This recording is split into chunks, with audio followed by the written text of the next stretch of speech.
back to Brexit, and the Chancellor today will outline just how much Brexit will cost the country. One report this morning claims that the economic impact of a no-deal Brexit could cost the UK economy £150 billion a year, while the Prime Minister's proposed deal comes at a reported cost of £40 billion a year. Well, let's go to Westminster now, where we can have a chat with the Chancellor, Philip Hammond. Good morning to you. Morning. I just want to have a look at the front page of the Daily Mail today. A poll of voters saying that 41% of them would back Theresa May's Brexit deal. 52% think it's the best deal on offer.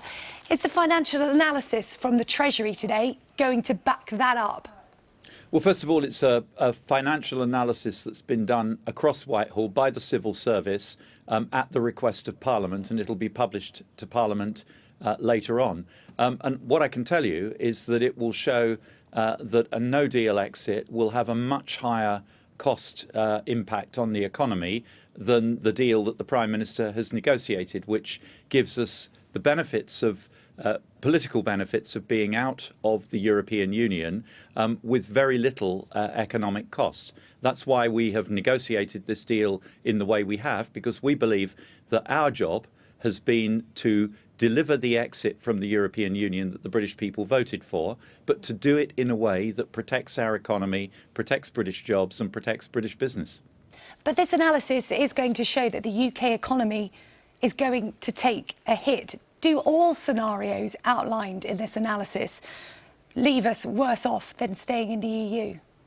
If you look only at the economic costs and benefits, yes, there will be a cost to leaving the European Union, because it makes our trade less fluid and it cuts us from an important export market. It creates some level of barriers. The important thing is to minimise those barriers as far as we can and to keep trade flowing as much as we can. And what the analysis shows... So all scenarios are going to leave us worse off? So in all scenarios, in pure economic terms, there is a cost. What the analysis shows is that the deal the Prime Minister has negotiated is by far the best outcome for the economy, and that while getting the political benefits of being out of the European Union, the economic costs of that are very minimal in the deal that the Prime Minister has negotiated.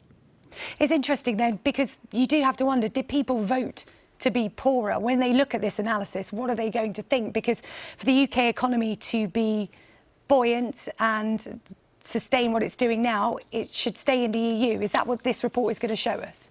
No, the UK economy is buoyant and fundamentally strong, and we've would be better off staying inside the European Union. Well, let me be clear. The UK economy will grow outside the European Union, and it will continue to grow because of its fundamental strengths. It's very, a strong high-tech industry, our very important services sector, our global companies. All of those things will keep the UK economy growing, but the economy will be in any of these scenarios a little bit smaller than it would have been if we'd remained inside the European Union. I'm the Chancellor. Of course, I have to look at the economic impacts, but I readily accept that it is not only the economy that influences people. They will be looking at other aspects of the package, the benefits of being able to operate an independent trade policy, of having control of our fishing waters, for example. So there are other aspects as well. The important thing about this report today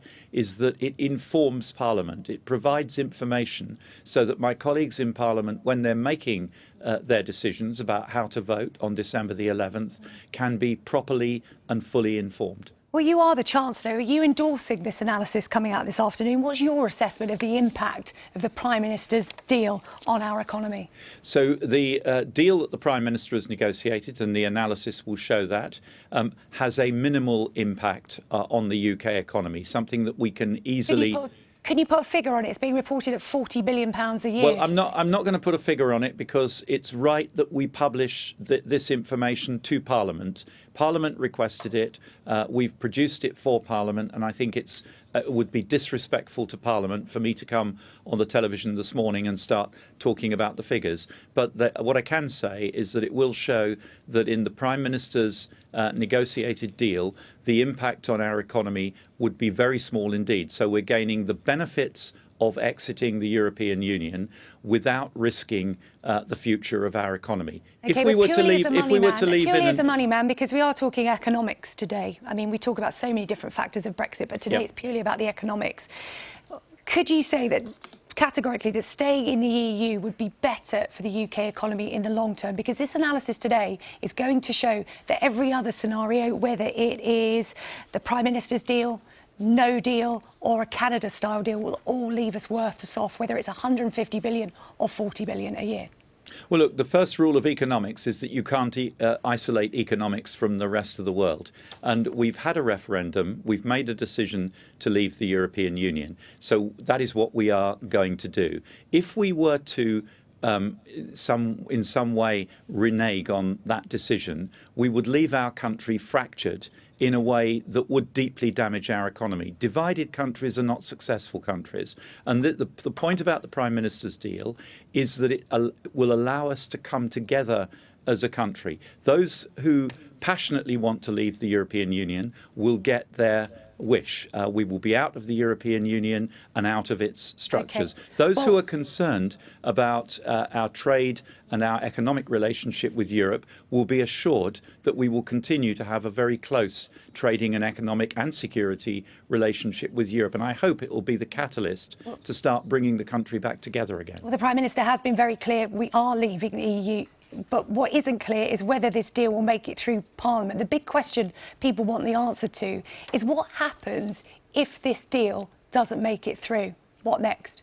Well, look, the Prime Minister's deal has plenty of critics, but what I haven't heard yet is anybody with a credible alternative plan.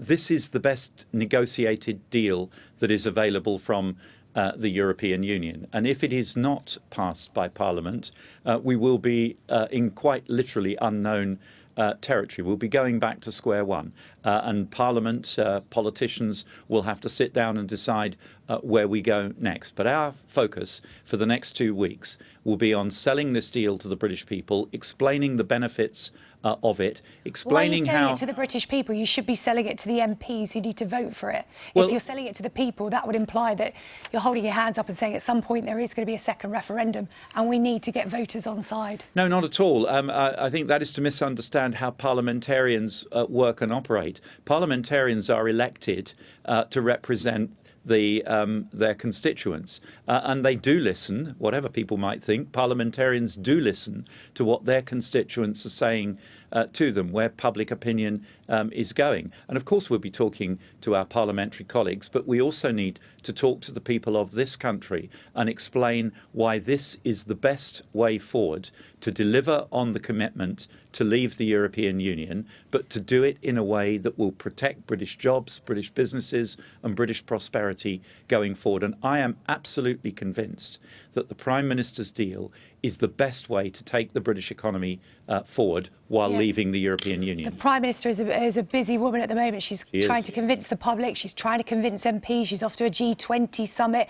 She's also promised to debate the Brexit deal with Jeremy Corbyn. Has she set a date for that? When will she do it? Well, we've set out the challenge to Jeremy Corbyn. The Prime Minister has challenged him to a debate. It's for him to respond now, and then, of course, for the broadcasters to make the detailed arrangements. How about the 9th? I'm looking at my diary. That's the date that's been suggested. I'm free. Are you?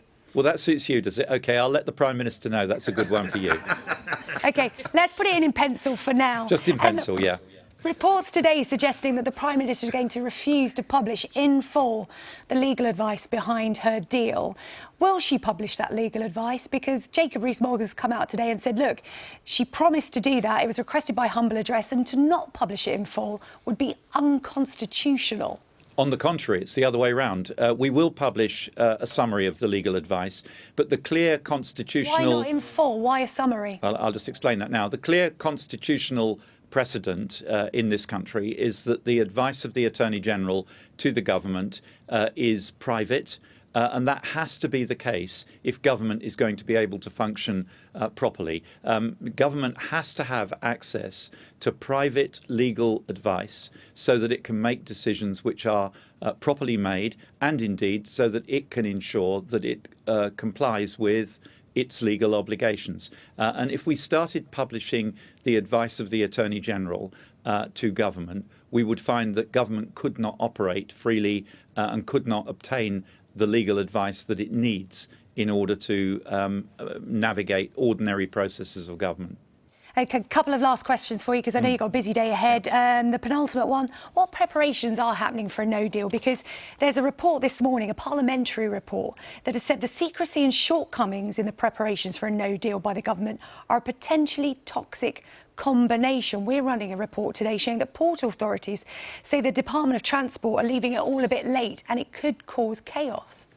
Well, look, there's a balance to be struck, isn't there? We've got to prepare for the contingency of a no-deal exit. There is a possibility that that could happen. So it's right that we're planning, it's right that we're spending money, but equally, we don't think that this is a likely outcome, even though we have to prepare for it as a possibility. And people would rightly ask after the event whether we've been cautious in the way we've spent public money in preparing for something that more than likely will never happen. So there is a balancing act. I think we've got it about right.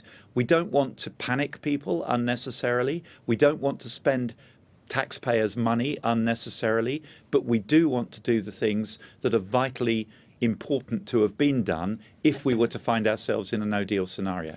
OK, and while we've got you as the nation's money man, I'm looking for a definitive answer from you this morning on something that's really been dividing Sky News viewers this morning, and that is, who pays for Christmas dinner? Are you hosting this year, and would you ask relatives for a contribution? Because let's face it, if you're hosting up to 10 people, it could be pretty pricey. Look, well, no, I wouldn't ask relatives for a financial contribution, but my experience is that when you host a lunch party or a dinner party, very often people bring, you know, a bottle of wine, bottle of whiskey or something with them. So people often will bring, you know, contributions in kind. I think that's a nicer way to do it than asking people for cash. Well, Mr. Hammond, you might want to change your mind this year, because I hear food prices are going up if there's a no deal. Is that true? Well, look, if there's no deal, it's quite likely that there would be a negative impact on food prices. Okay. We import a lot of food, including a lot of food from the European Union. In a no-deal scenario, we could expect the cost of that to increase, yeah. OK, well, while the no-deal deal isn't around yet, we can spend a bit of cash on our loved ones and host them for Christmas dinner. That is the definitive answer from the money man of the nation, Mr. Philip Hammond, the Chancellor. Thank you very much. Thank you. Philip Hammond, thank you.